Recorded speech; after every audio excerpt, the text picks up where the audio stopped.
Hello friends, എല്ലാവർക്കും നമസ്കാരം. നിങ്ങളേവരും കാത്തിരിക്കുന്ന നയനയുടെയും ആദർശിന്റെയും നാളത്തെയും അതുപോലെ തന്നെ ഇനി വരാനിരിക്കുന്ന അടുത്ത ആഴ്ചയിലെ വിശേഷത്തിലേക്ക് എല്ലാ കൂട്ടുകാർക്കും സ്വാഗതം. എല്ലാവർക്കും നല്ലൊരു ശുഭരാത്രി നേർന്നുകൊണ്ട് തന്നെ നമുക്ക് നെക്സ്റ്റ് വീക്ക് പ്രമോയിലേക്ക് കടക്കാം. അപ്പൊ അതിനു മുമ്പായിട്ട് എപ്പോഴും പറയുന്നത് പോലെ ഒന്ന് സബ്സ്ക്രൈബ് ചെയ്ത് വെച്ചേക്കണം കേട്ടോ. ആദ്യമായിട്ട് ആരെങ്കിലും കാണുന്നുണ്ടെങ്കിൽ അവരോടാണ് പറയുന്നത്. അതുപോലെ നമ്മുടെ വീഡിയോ ഇഷ്ടപ്പെടുകയാണെങ്കിൽ എല്ലാവരും ഒന്ന് ലൈക്കും കൂടി അടിച്ചിട്ട് പോകാൻ മറക്കരുത്. അപ്പൊ നമുക്ക് നേരെ അടുത്ത ആഴ്ചയിൽ സൂപ്പർ ഹിറ്റ് പ്രമോ വിശേഷത്തിലേക്ക് തന്നെ കിടക്കാം. അങ്ങനെ നമ്മുടെ ചന്തുമോളാണ് ഇപ്പൊ ചർച്ചാ വിഷയം. ചന്തുമോളുടെ കുറേ സത്യങ്ങളൊക്കെ ചുരുള അഴിയാൻ കിടക്കുകയാണ്. ഏതായാലും അതവിടെ കിടക്കട്ടെ. അപ്പം അതിൽ നിന്നൊക്കെ വ്യത്യസ്തമായിട്ട് നമ്മുടെ ദേവയാനിക്ക് കരട് കൊടുത്തത് നയനയാണെന്നുള്ളൊരു സത്യം അതും ഇങ്ങനെ ചുരുളഴിയാതെ കിടക്കാണല്ലോ. ആരാണ് ആ പെൺകുട്ടി എന്ന് എല്ലാവരും ചോദിച്ചു. പക്ഷെ ആ പെൺകുട്ടി ആരാണെന്ന് ആരോടും പറഞ്ഞില്ല. ഒടുവിൽ നമ്മുടെ ദേവയാനി അത് കണ്ടുപിടിച്ചു. അങ്ങനെ ദേവയാനിയെയും നയനെയും സംശയിച്ച് ഒടുവിൽ ഇവർ ഉറപ്പിക്കുകയാണ് ദേവയാനിയും നയനയും തമ്മിൽ സ്നേഹമാണെന്ന്. ഇവർ തമ്മിൽ പ്രശ്നങ്ങളൊന്നുമില്ല, ഇവർക്കിടയിൽ ഒരു പ്രശ്നവും ഇല്ല. ഇവരുടെ കിറയിലെ പ്രശ്നങ്ങളെല്ലാം തീർന്നു. ദേവയാനിക്ക് കരൾ കൊടുത്തത് നയനയാണെന്ന്. അപ്പൊ അതാണ് അടുത്ത ആഴ്ച അറിയാൻ പോകുന്നത്. അത് മാത്രമല്ല, നമ്മുടെ നവ്യക്ക് കുറച്ച് അഹങ്കാരമൊക്കെ ഉണ്ടല്ലോ. പുള്ളിക്കാരിയുടെ അഹങ്കാരത്തിനും വിരാമം കുറിക്കാൻ പോവുകയാണ്. നമ്മുടെ അഭി അത്രയ്ക്ക് നല്ലയാളൊന്നും അല്ല. നമ്മുടെ അഭിയുടെ അടുത്ത കള്ളത്തരവും കൂടെ വെളി വരികയാണ്. ചന്തുമോൾ അവിടെ നിൽക്കട്ടെ, അതല്ല വേറൊരു പെണ്ണുമായിട്ട് ഇപ്പം കറന്റ്ലി ഇപ്പൊ ഒരു പെണ്ണുമായിട്ട് ഭയങ്കര സ്നേഹത്തിലാണ് നമ്മുടെ അഭി. അപ്പം ആ ഒരു സ്നേഹവും നമ്മുടെ നവ്യ കൈയോടുകൂടി പൊക്കാണ്. എന്തിനാലേ വേണ്ടാത്ത പരിപാടിക്കൊക്കെ പോകുന്നത്? അതുകൊണ്ടല്ലേ കല്യാണം കഴിച്ചു സുഖമായിട്ട് കുഞ്ഞുങ്ങളും ഒക്കെ ആയിട്ട് ജീവിച്ചാൽ പോലെ എന്തിനായി അഭി വെറുതെ ഇങ്ങനെ വേറെ കേസുകളിലൊക്കെ ചെന്ന് അകപ്പെടുന്നത്? ഇങ്ങനെ സ്വഭാവമുള്ള ഒത്തിരി പേരൊക്കെ കാണുമായിരിക്കും കേട്ടോ. സമ്മതിക്കണം. ഏതായാലും അതെന്തോ ആട്ടെ, കഥയിൽ ചോദ്യമില്ല. അങ്ങനെ നമ്മുടെ നയന അമ്പലത്തിലെത്തി, ദേവയാനി അമ്പലത്തിലെത്തി. തിരിച്ചിവര് നേരെ രണ്ടായിട്ടാണ് വീട്ടിലേക്ക് ചെല്ലുന്നത്. അവിടെ ചെന്ന് കഴിയുമ്പോഴും നമ്മുടെ ദേവയാനി ഭയങ്കര വെപ്രാളത്തോടു കൂടി നിൽക്കുകയാണ്. അപ്പം ജലജ ഇതൊക്കെ ശ്രദ്ധിക്കുന്നുണ്ട്. ദേവയാനിയുടെ വെപ്രാളോ പരവശമോ ഒക്കെ ശ്രദ്ധിക്കുന്നുണ്ട്. അപ്പൊ ഇതിനിടയിൽ നമ്മുടെ നയന ഓഫീസിലേക്കാണ് പോയത്. ഓഫീസിലേക്ക് ചെന്നിട്ട് ആദർശനോട് പറയുന്നുണ്ട്, ഇപ്പൊ ഞാൻ അമ്മയുടെ കൂടെ അമ്പലത്തിൽ പോയിട്ട് ആദർശേട്ടാ വന്നത്. പക്ഷേ ഞങ്ങളുടെ പുറകെ അപ്പച്ചിയും അനാമികയും വന്നിരുന്നു. എന്തൊക്കെയോ ഞങ്ങളോട് ചോദിച്ചു. എന്തോ ഭാഗ്യവശാൽ അവർ കണ്ടില്ല. ഇല്ലായിരുന്നെങ്കിൽ ഉറപ്പായിട്ടും കണ്ടേനെ, ഇന്ന് കൈയോടുകൂടി പിടിച്ചേനെ. ഇത്രയും കള്ളങ്ങളൊക്കെ ഒളിപ്പിച്ചുകൊണ്ട് നടക്കുമ്പോൾ സത്യം പറഞ്ഞാൽ നെഞ്ചിനകത്തൊരു പേടിയാന്നൊക്കെ പറഞ്ഞപ്പോഴത്തേക്കും ഒളിപ്പിക്കേണ്ട കള്ളങ്ങൾ ഒളിപ്പിച്ചല്ലേ പറ്റൂ. പക്ഷെ എന്തിനാണ് ഈ കള്ളം ഒളിപ്പിക്കുന്നതെന്ന് എനിക്ക് മനസ്സിലാവുന്നില്ല. നീയും അമ്മയും സ്നേഹമാണെന്ന് ഇപ്പൊ അവരറിഞ്ഞാൽ എന്താ പ്രശ്നം ഇരിക്കുന്നത്? ഇനിയിപ്പൊ സ്നേഹമാണെന്നറിഞ്ഞാലും അല്ലെന്നറിഞ്ഞാലും അവര് ചെയ്യേണ്ട കാര്യങ്ങൾ അവർ ചെയ്യും. ഇനിയിപ്പൊ നീയും അമ്മയും കൂടെ സ്നേഹമാണെന്ന് അറിഞ്ഞു കഴിഞ്ഞിട്ടുണ്ടെങ്കിൽ എന്താ അനാമിക ഇവിടെ നിന്ന് ഇറങ്ങിപ്പോവോ? അല്ലെങ്കിൽ പിന്നെ അപ്പച്ചിയുടെ സ്വഭാവം മാറുമോ? ഇല്ലല്ലോ, ഒരിക്കലും മാറില്ലല്ലോ.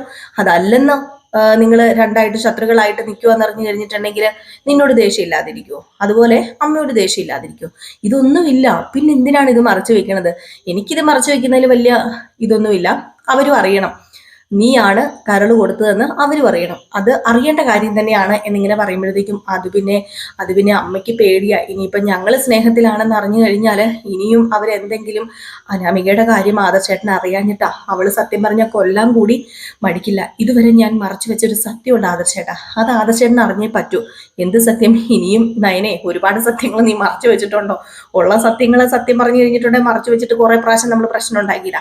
ഇനി ഏത് സത്യം നീ മറച്ചു വെച്ചിരിക്കുന്നതെന്ന് ചോദിക്കണം. അതും തമാശ രൂപേണ തന്നെ കേട്ടോ നമ്മുടെ ആദർശ് ചോദിക്കുന്നത്. അപ്പം നയന പറഞ്ഞു, അത് നമ്മളെ ബാധിക്കുന്നതാണോ എന്ന് ചോദിച്ചാൽ നമ്മളെ ബാധിക്കുന്നതാണ്. കൂടെ അത് അമ്മയും ബാധിക്കുന്ന പ്രശ്നം തന്നെയാണ്.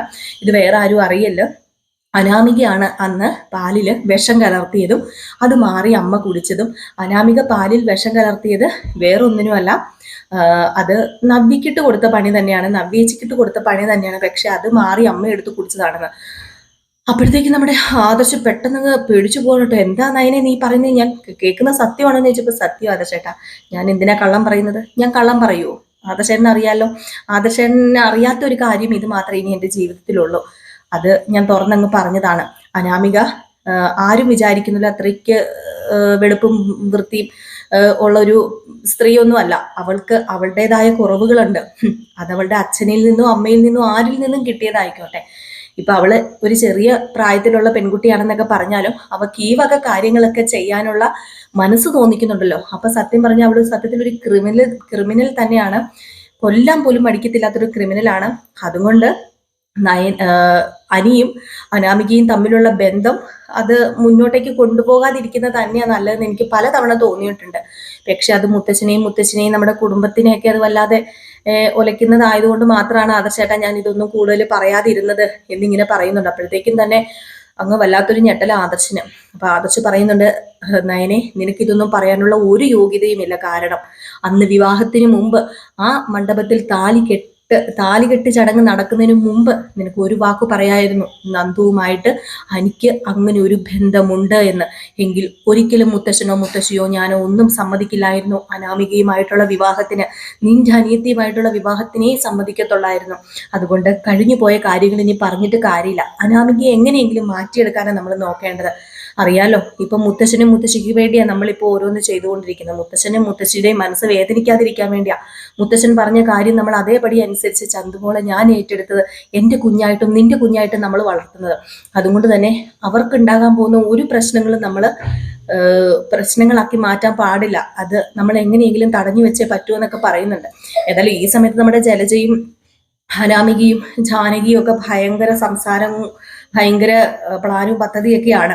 അപ്പൊ എങ്ങനെയെങ്കിലും സത്യം തിരിച്ചറിഞ്ഞേ പറ്റൂ. അങ്ങനെ ജാനകിയോട് ചെന്ന് അനാമികയും ജലജയും പറയുന്നുണ്ട്, നമ്മൾ വിചാരിക്കുന്നത് പോലെ തന്നെയാണ് കാര്യങ്ങളൊക്കെ. അവർ തമ്മിൽ എന്തൊക്കെയോ ബന്ധങ്ങളില്ല ഉണ്ട്. അല്ലെങ്കിൽ പിന്നെ ഒരേ അമ്പലത്തില് രണ്ടായിട്ടാണെങ്കിലും പോകേണ്ട കാര്യമില്ലല്ലോ. അത് മാത്രമല്ല ഒരു ചെറിയ പരിങ്ങലും കാര്യങ്ങളൊക്കെ ഉണ്ടായിരുന്നു എന്നൊക്കെ ഇങ്ങനെ പറഞ്ഞു. ഏതായാലും അപ്പോഴാണ് നമ്മുടെ ജാനകി പറയുന്നത്, അവര് വലിയ ഈശ്വര വിശ്വാസികളാണല്ലോ. അപ്പൊ ഈശ്വര വിശ്വാസികളായതുകൊണ്ട് തന്നെ നമുക്കൊരു ചെറിയ സംശയം, ആ സംശയം തീർത്തു തരേണ്ടത് അവരും കൂടിയാണ്. അതുകൊണ്ട് നമുക്കൊരു കാര്യം ചെയ്യാം, നമുക്ക് പൂജാമുറിയിൽ വിളക്ക് കത്തിച്ച് വിളക്കിൽ തൊട്ട് അല്ലെങ്കിൽ നയനിയുടെ തലയിൽ തൊട്ട് സത്യം ചെയ്യട്ടെ, അല്ലെങ്കിൽ അവരുടെ തലയിൽ തൊട്ട് സത്യം ചെയ്യട്ടെ അവർ തമ്മിലൊരു ബന്ധമില്ല എന്ന് ആ ഒരു ഐഡിയ എടുത്താൽ എന്താ കുഴപ്പമെന്ന് ഇങ്ങനെ ചോദിച്ചപ്പോഴത്തേക്കും അപ്പൊ അത് നല്ലൊരു ഐഡിയ ആണല്ലോ എന്ന് മനസ്സിൽ പെട്ടെന്ന് അനാമികയ്ക്കും കയറി വരികയാണ്. അപ്പൊ അനാമികയാണെങ്കിൽ ഇത് വിളിച്ച് ഇടയ്ക്ക് അനാമികയുടെ അമ്മ രേവതിയോടും വേണോടൊക്കെ സംസാരിക്കുന്നുണ്ട്.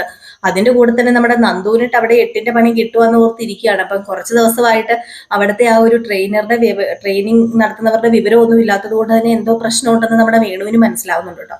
ഏതായാലും ഈ ഒരു പൂജാമുറിയിൽ കയറി ചെന്ന് നമ്മുടെ ദേവയാനിയോടും നയനിയോടും ആവശ്യപ്പെടുന്നുണ്ട്. അത് പ്രകാരം പൂജാമുറിയിൽ കയറി ചെന്ന് ആ ഒരു മുറിയിൽ വെച്ച് അങ്ങോട്ടും ഇങ്ങോട്ടും തലയിൽ തൊട്ട് സത്യം ചെയ്യാൻ പറയുകയാണ്. അങ്ങനെ സത്യം ചെയ്യാൻ തുടങ്ങുന്ന നമ്മുടെ ദേവയാനി കൈ പെട്ടെന്ന് വലിച്ചിട്ട് കൈ മാറ്റിയിട്ട് നിങ്ങൾക്ക് എന്താ ഇപ്പൊ അറിയേണ്ടതെന്ന് ചോദിച്ച് വയലന്റ് ആവുകയാണ്. എന്നിട്ട് പറയുകയാണ്, നിങ്ങൾക്ക് അറിയേണ്ട കാര്യം ഞാൻ ഇപ്പൊ ഇവിടെ പറയാം, ഇനി ഇത് മറച്ചു വെച്ചിട്ട് കാര്യമില്ല, നയന മോളെ എന്ന് തന്നെ വിളിക്കുകയാണ്. വല്ലാതെ ഞെട്ടിപ്പോവും അനാമികയൊക്കെ, നയന മോളോ എന്നിങ്ങനെ ചിന്തിച്ചു പോകൂല്ലോ. അങ്ങനെ അവര് സത്യം തുറന്നു പറയാണ്, ഇവള് എൻ്റെ മകളാണ്, ഇവള് എൻ്റെ മരുമകളല്ല, ഇവള് എൻ്റെ മകളാണ്, ഇവൾ എനിക്ക് ജീവൻ തന്ന എൻ്റെ ദൈവത്തിന്റെ സ്ഥാനത്താണ് ഞാനിപ്പോൾ കാണുന്നത്, എൻ്റെ മകനേക്കാൾ കൂടുതൽ ഞാൻ ഇവളെ സ്നേഹിക്കുന്നുണ്ട് എന്നൊക്കെ ഇങ്ങനെ പറയാണ് കേട്ടോ. അപ്പൊ ഇത് കേട്ട് വല്ലാത്തൊരു ഞെട്ടലാണ് നമ്മുടെ അനന്തപുരി തറവാട്ടിൽ ഉണ്ടാകുന്നത്. ഇതിനോടൊപ്പം തന്നെ നമ്മുടെ ചന്തുമോളുടെ ഒരു ചടങ്ങ്, ഒരു ഫംഗ്ഷൻ അവിടെ നടക്കുകയാണ്. അപ്പൊ ആ ഒരു ഫംഗ്ഷനിൽ പങ്കെടുക്കാൻ നവ്യക്ക് തീരെ താല്പര്യം ഇല്ലാത്തത് കൊണ്ട് തന്നെ ആ ഒരു ഫംഗ്ഷൻ ആകുന്നതിന് മുമ്പ് അവിടെ മുങ്ങാൻ നോക്കുന്നുണ്ട് നവ്യയും അഭിയും കൂടി. അപ്പം അത്രയ്ക്കൊരു വിരോധമാണല്ലോ ചന്തുമോളോട് ഇപ്പൊ നവ്യക്ക്. അപ്പൊ അതുകൊണ്ട് തന്നെ അവിടെ നിന്ന് മുങ്ങാൻ നോക്കുകയും ഏതായാലും അവിടെ ഒരു വലിയ ട്വിസ്റ്റ് സംഭവിക്കുകയൊക്കെ ചെയ്യുന്നുണ്ട്.